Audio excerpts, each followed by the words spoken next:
It can do what we call transmute. It releases. And when you release the stuff inside of you, first it loosens up, then little chips start to block off. And next thing you know, in the exact same situation, somebody's dancing and you don't feel jealous. And you go home and you say, hey, I used to feel jealous. I guess I'm growing. That's right. That's growth. You got rid of something inside of you that was causing currents and disturbances. That's the way to deal with disturbances. The Buddhists call it working at the root. You're working at the root cause, not the reaction. Now, are you willing to do that? Right? That's the question of spiritual growth. Notice it doesn't sound all blue lighty and auras and chakras and fun things, all right? That sounds like work, all right? That is your spiritual work. That is your spiritual work. That is your personal work. So what happens? First, maintain your seat of witness consciousness. What does it mean? Things are going to happen which tend to pull you in. I teach this in Untethered, right? You'll feel a tendency to get pulled in to the disturbance. And that sounds silly. Why would I want to get pulled into the disturbance? Okay, let's say you're perfectly healthy, except a wasp bites you on your toe. Okay, guess where your consciousness is going to go? On your toe. I picked on her because she got bit the other day. But, all right, it's like, say you dropped a hammer on your toe. The last place in the world you want to put your mind, your consciousness is on the hurt toe, but that's where it's going, isn't it? Come on. Okay, your consciousness gets drawn to the place of maximum disturbance. Whether it's, whoa, this is exciting. Okay, consciousness goes there. Next thing you're running away from your family with the golf pro or something, right? All right, or you drop something in your toe, your consciousness goes there. It's the same thing with your inner disturbances. The tendency is because, I mean, look, let's say a giant noise all of a sudden happened outside. Would you be listening to me or the noise? Let's say a bright light shined all of a sudden out from outside. You ain't coming back here for a while. Right? Your consciousness gets drawn to the place of largest distraction. How's that? Your consciousness that's what we mean by getting distracted. My consciousness got drawn off of where it was onto something that was louder, brighter, whatever. It was distracting. Isn't that neat? Turns out distraction is a very spiritual word. All right? It means your consciousness got drawn over there. That's what's going to happen inside. It's totally natural. Don't try to make it not happen. If a disturbance comes up in your heart, a disturbance comes up in your mind, all of a sudden your conscience is going to be drawn to that, just like it's drawn to the hurt toe. And I feel better? It's perfectly natural. The question is, what do you do about it? Not did it happen. So what's going to happen, you're going to start to see there's a Shakti pull, there's a pull on your consciousness toward the loudest thing, the most painful thing, the most comfortable thing, the thing that's most distracting. Over time, if you will work with yourself, and I'm way beyond you now, right? This takes time. If you will work with yourself, there will be a moment, just a moment, in which you are aware that that is happening. That something is like, I'm sitting here, a noise happened, I was listening to Mickey, and right before my consciousness goes out to the noise, I'm aware that my consciousness is about to be drawn out to the noise. Now, that's conscious. You're a conscious being. You understand that? You're aware, your consciousness stayed. Meditation gives you this. It gives you that moment where I'm here, I heard that, this slow motion, I'm here, I heard that, and now I'm going to be drawn over there. All right? You understand what I'm saying? Right? It's that moment they talk about, right? That's the most precious moment in creation. Why? Because you now have the right to use free will. And believe it or not, your will, now you listen to me, your will, you know what I mean by your will? Your will, you in there, okay? The power you have is stronger than any force that can ever distract you or do anything to you, period. You are the strongest thing in there. Will is the power of self. It is the power of Chit Shakti, of conscious energy. When an event happens outside and the consciousness starts to get drawn toward it, you have every ability to relax and bring it back. Every one of you do. Don't tell me, I don't have a very strong will. The fact that you took human birth means that your will and your soul is evolved enough to be transcendent to every single force that can draw on it, right? People do all kinds of things because they want to. They want to enough to where their will is strong enough that they can apply it. You want out? You want liberation? You know what it's like to not have all the garbage going on inside of you? Are you willing, when you get consciousness, awareness, that the moment you see it's about to get pulled over here or over here, Are you willing to relax? Are you willing to just relax? You let it go. God, I always explain it this way. People think you have to be strong to do this. You do not have to be strong to do this. This is not a question of strength. Let's say you're doing a tug of war with, I always say, the entire Gator football team's on one end and you're on this end, all right? And you want to go home and have lunch, but they're pulling you the wrong way, all right? And you're pulling, you're holding. You learned every technique. You learned how to bend your knees. You learned how to do, the karate stuff. You learned how to dig your heels in. You learned to wrap it around your waist. And, oh my God, you've learned every single tug of war technique that could possibly exist. And you're going, they're pulling you, all right? And all of a sudden, Yoda shows up, right? Little Yoda sitting down there, right? Luke, let go. And he sits there, he says, what do you mean let go? If I let go, they're going to pull me face first. Let go of the rope. Whoa, you see, Yoda's very smart, all right? What do you mean? I'm trying, I'm pulling. See where your hands are? See where your hands are holding the rope? Yeah. Let go. Relax your hands. What will happen? Many of you do, go home to lunch. Do you understand that? The minute you do, that's why relaxation is always the answer. So when this distraction, the jealousy, the insecurity, the whatever it is, right, starts pulling on you, and I just need you to have that conscious for one moment to where instead of saying the solution is to run after it, the solution is to suppress it, right? Like, let's say you're attracted to somebody that's inappropriate, right? You're married and all of a sudden you get attracted to somebody. What are you going to do? I'm going to suppress it. It didn't happen. No, it's terrible. Oh my God. Yeah, and you suppress it. Well, you're in big trouble. I'm telling you, you're in big trouble. You just destroyed your life. You destroyed your relationship with your spouse. You destroyed everything because you just blocked the flow of your energy with this thing you shoved down there. Suppression is the worst thing you can ever do. Understand that? All right? Or, okay, I'm going to sit there and deal with it, express it or do what the heck it is, try to fix it, right? No. The right thing to do is if something comes up, to relax and release. And what you've done then is allowed the room for the cause to pass through. You'll now love your spouse more. You'll love everybody more because you release the blockage that caused the reaction. Does anybody understand what I'm talking about? Okay. So this thing about the rope, that's big, right? You're there, you're conscious. An event takes place that triggers you, and all of a sudden you start to get distracted. It starts to pull. It's a pull. It's like a water skiing. Have you ever water skied? The boat pulls you. That's what this distraction does. It pulls your consciousness toward it. Relax. Relax and release. I call it R&R. You need some R&R, right? You relax and release. And what will happen is the energy will not pull the consciousness out, and you will have transcended and transmuted the power of that energy. Now, you listen to me, right? I'm literally saying the power that had over you, when you are able to relax your way through it, that power comes back to self every single time. And it builds the power of self. Next time, your will be 100 times stronger than it was this time. Do you understand that?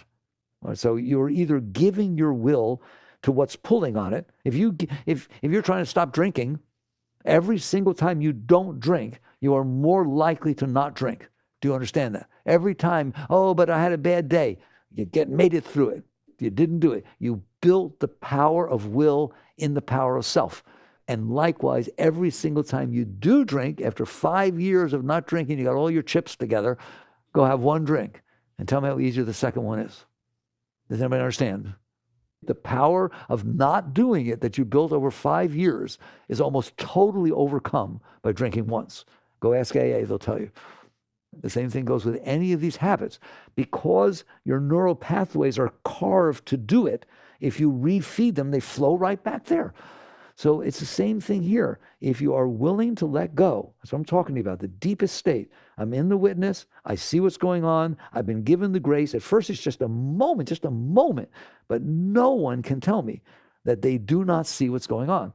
I did 30 years of prison work. Those are not exactly the most self-controlled people. Everyone on max security, murder, rape, everything. They're in there for life, okay? And we would talk like this, and every one told me that before they did what they did, there was a moment in which they were perfectly aware of what they were about to do.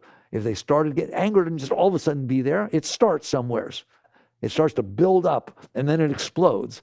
You deal with it the moment it shows up, let go, And then you come tell me what's going to happen to you, because I'll see it in your eyes.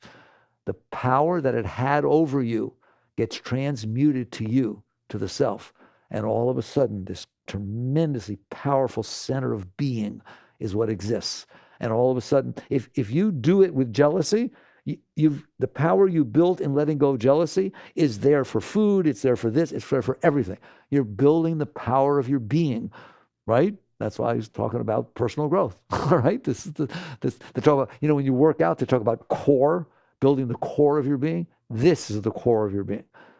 Now you're doing core workout. You're building the center of your being to be strong enough to let go of the pull that these habits and tendencies have over you. Every single time you let go, a piece of those rocks that are causing disturbance are purified. And this is real spiritual growth. And this is yoga, right? The reason you do all your practices is to learn to sit in this seat and let go. Well, how often do I let go? Every single time. But aren't there times I need to deal with something? That's what you want to say, don't you? Any time I need to deal with something? Of course there are times you need to deal with something.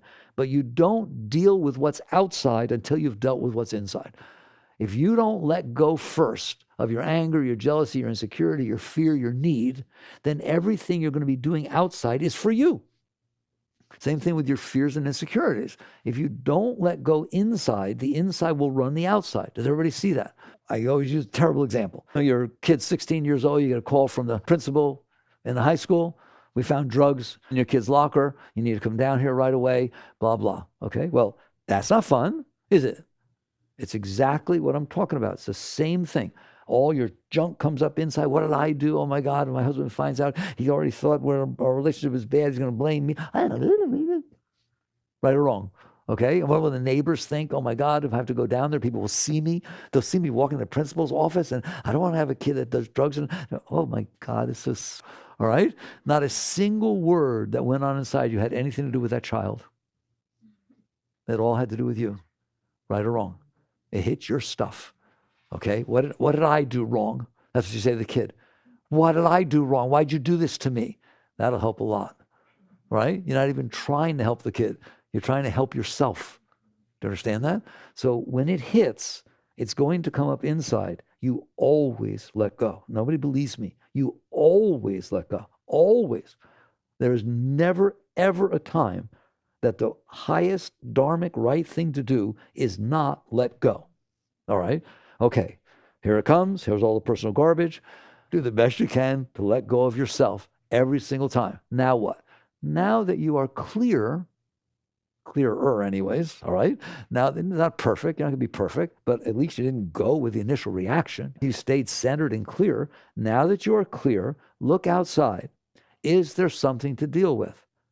Not that something to deal with is you. You don't ever deal with you. The only way to transcend the personal self is to transcend the personal self. There's nothing to do about it. What do I do about it? Nothing. You let it go. All right? If it's inside of you, let it go. Let it go. That way you're using it to go to God. Every single thing you let go of, now how the bigger it is, the better. And you just keep letting go. Now, if you look outside and it's still there. Now, Sally not saying hello, when you're done with letting go of your insecurity, Sally not there anymore. There is nothing to do. I'm telling you, my experience is 95% of these situations, there's nothing to do. It's just that it hits your stuff. All right? And if you let it go, there's nothing to do. Well, what if Sally's mad at me? You'll find out later. What if she didn't hear me? Well, no one will find out. It doesn't matter. It's completely irrelevant. The only problem was you. How's that? Right? If the only problem is you, let it go. It's much easier. It's great. Not only was it easier and better for Sally and your relationship, but it actually took you to God because you let go of a piece of the garbage that got hit. It is always the highest thing to do to let go. Do you understand that? Right? You relax and you release. It's not easy, is it? Right? That stuff that's getting hit got stored down there because you didn't like it when it happened. Remember, you pushed it away? If it was stored with pain, I am telling you, it is coming back up with pain. Let's get this straight. So it's not about the stuff not hurting. It's about you weren't able to handle it when it happened. You couldn't handle it. Sally didn't say hello. Come on, give me a break. There's 7 billion people on the planet Earth. They didn't say hello to you. but you couldn't handle one of them, all right? That's how you have to look at it. So there's not something wrong with Sally that she didn't say hello. There's something wrong with me that I can't handle the most simple things in the whole world, correct? All right, so you let it go. You use it wisely and you release it. If you will do this, like I said, you will find that you stay centered. What does that mean? I don't get pulled away by the distraction. Now you have a definition of what it means to be centered. The consciousness remains in the seat of self, even though a distracting event took place and began to pull on it, it came back to its center. It didn't go all the way out. It started to go out. It's like this, whoop, whoop. That's what it feels like inside. Whoop, right? It starts to pull out. You relax. You don't pull it back. I'm telling you, don't try to be stronger than the noise that's distracting you. The key is to relax. If you relax, you stay. Isn't that neat? It is the relaxation that does it. So you relax through these disturbances. Every one you relax through makes you stronger for any other one. And eventually, I shouldn't tell you this, right? It's not that there's this one moment that something starts to distract you. It all gets into slow motion at a level that's absolutely ridiculous. It feels like you have 10 hours to decide, am I going to go out there? I spent years and years, I've invested. Look what I've invested. Sometimes you'll get to the point where you realize, I let go of 7,000 things for all these years. Now something bigger happened. Am I willing to give up the pain, the strength, the work I did of letting go of 7,000 for this one? Right? See why I use the analogy of alcoholism, of AA? I got chips, 5 years worth of chips. Now I got this situation. Am I really willing to give all that up that I did, what I went through, exercising that will, because this one thing is stronger? And you'll start finding that, you want to build on your investment. So it then goes into slow motion, and all of a sudden you have all the time you need, and then only a fool would consciously say, what the hell, I'll do it anyways.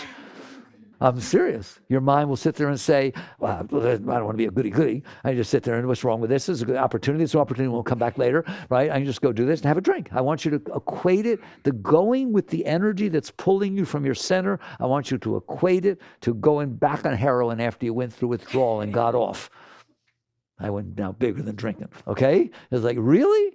You really want to do that, do you? Because I'm telling you, if you go with that energy, right, you will have given up. If it takes a 100 to not go with it, once you go with it, it offsets 600. I'm serious. I'm not exaggerating. Ask AA. If you stop drinking 10 times and then you take one, it totally offsets the 10 times completely and utterly, doesn't it? Okay?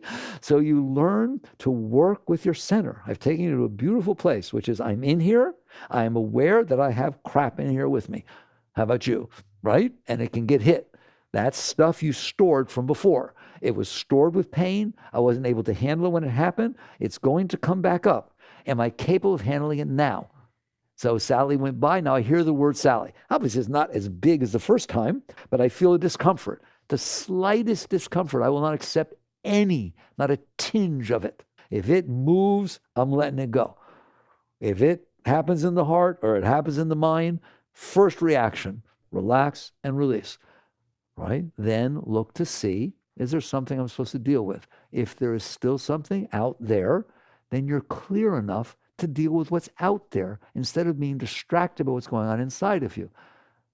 Does anyone hear me? All right? If you are distracted by what's going on inside of you, I don't want to be around when you're dealing with what's outside, because you're not dealing with what's outside. You're trying to manipulate the outside to make you feel better inside, aren't you? Okay? So basically you learn this practice. This is your spiritual practice. What? Letting go. When? Always.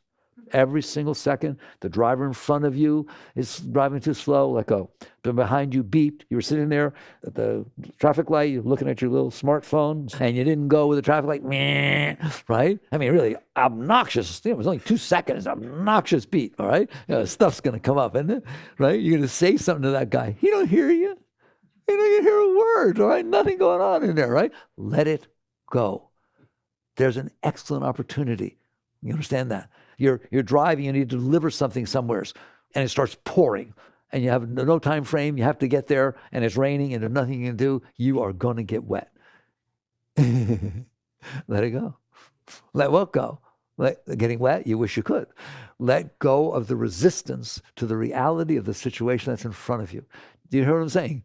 Why not? What do you want this garbage? I know I talk in the rain. It always rains when I have to go somewhere. God doesn't like me. What are you doing? Let it go. It's not a game. Work with yourself constantly, relentlessly. A yogi works with themselves every single second. You work with everybody else every second. Everybody, it's a full-time job to get everybody to be the way you want, isn't it?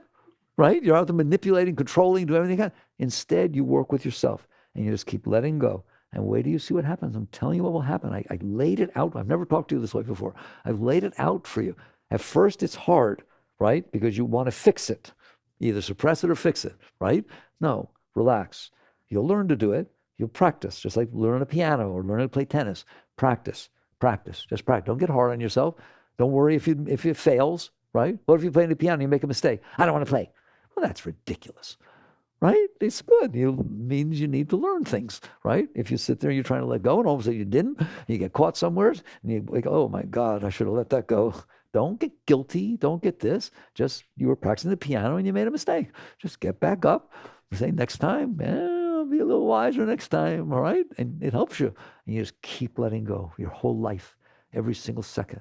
And then, like I said, what will happen is you'll get used to feeling from inside this tendency for the consciousness to be drawn away from the center toward the distraction. I love that I taught you that. That's what's happening. It's being pulled toward the loudest distraction, right? Relax, it'll come back. Relax, it'll come back. And every time it comes back, the power of the distraction gets invested into the seat of self. And all of a sudden, your center, you can't even talk about it. You become what's called a being of power. And you feel it. That power you build inside, this is Shakti. You're building the power of being, of yourself, back to the center of self. Well, if I start coagulating and consolidating power in one place, it gets powerful, doesn't it? All right? And that's where all the power comes from. So where healing comes from, where Shaktipat comes from, where everything comes from.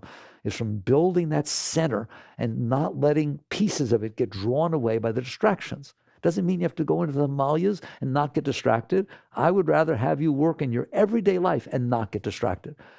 I'm not impressed if you can go into a sensory deprivation cave and not be distracted, right? I'm impressed if you can stay in your everyday life and not be distracted by this garbage going on inside of you. And the growth is way better too. Do you understand that? This is how you use every moment of your life to go to God. It's fun, isn't it? All of a sudden, it's this exciting journey of transcending yourself, as opposed to getting what yourself wants so you don't have to transcend yourself. What's happening now, your needs, your desires, your likes, and your dislikes are the reflection of where you're caught.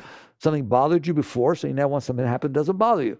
You saw somebody had a nicer car than you, and the girl or guy went with them in high school, and now all of a sudden you get this thing about a nice car. It's just, you're just reliving your garbage with your likes and dislikes. Instead, you relax and release, relax and release, relax and release, relax and release. All right? Then it will build your center, like we talked about, and it gets stronger and stronger, and eventually you will reach a point where the joy, the love, the power is feeding you from inside. And there's nothing that can come in from outside that's more beautiful than what's going on inside. Every one of you have that center, right? Yogananda said, there is a river of joy flowing inside of you. Find it, go there, get in, and drown. That's yoga. This is how you find it. You ask, how do I find it? Don't go looking for it. Don't get a map, all right? You keep, does everybody understand? I want to know, letting go. Do you see the power of that? The power of relaxing and releasing to allow the chi, the Shakti, to build back into your center. And then eventually it starts flowing up. That's what it does. Because you're not going with the pull down, it changes direction. It literally changes direction and starts flowing up and feeding you. Now, if you're smart, you realize this is more beautiful than I ever experienced. I'm going to hang out with this. And now you start really, really building a center inside yourself, and you would never let anything take it away from you. And then it gets stronger. It just does nothing but get stronger all the time. And eventually it gets so strong. What does? The joy, the beauty, the bliss, the ecstasy flowing up inside of you that you can't stand it. Literally can't stand in its presence. It starts pulling you into it. You're not doing anything. It's not an act of meditation. It's just pulling you into it. It's so beautiful that you want to just melt. You don't even want to exist. You want to just melt into it. Now you're being pulled naturally into the higher states. You fall into a breathless state with that going on. Now that's very honorable. You understand that? Because you purified. Those states don't come and go. Now you become, that's where the great masters lived. They merged. They just released the personal completely. And now you have Christ saying, my Father and I are one. So notice I started with the personal garbage. That's what I want you to get from this talk. I started with the dirty stuff, didn't I? Your laundry. And we ended up in God, but permanently in God, not some experience I had. It's my state of being because you let go of the rest. So this is called, I've talked to you about, which I've never really talked to you this way before, right? That is called the evolution of the soul. That entire process I just talked to you about is the evolution of the soul. It is becoming stronger and stronger and stronger because it's able to let go of what was pulling it down. It becomes healthier and healthier, and eventually there's not a single thing in this world, nothing. We chant the Sri Megiddo in the morning. There's a line that says, the man that has tasted the bliss of the self may move amongst objects of sense without fear. His mind never clings to the world's misery. His heart is with God, and his soul is set free. How's that sound? Like what we just talked about, right? And it's called Jivan Mukta. You're now a liberated being. So you all are beautiful, beautiful people, or you wouldn't be here, right? You turn to yoga, you turn to Eastern teaching, you turn to meditation. That's really beautiful. Never forget what we just talked about, because that is the evolution of your soul. That's the reason you took birth on this plane. Earth is a place that souls are sent to evolve. You understand that? So this is what you're doing. You're doing your dharma. People say, what's my dharma? I just told you. That's your dharma. The rest will happen naturally by itself. Oh, thank you. Thank you for being interested in these things. Thank you for listening. You change the world when you change yourself. Do you understand that? Jai Gurudev, Jai Masters.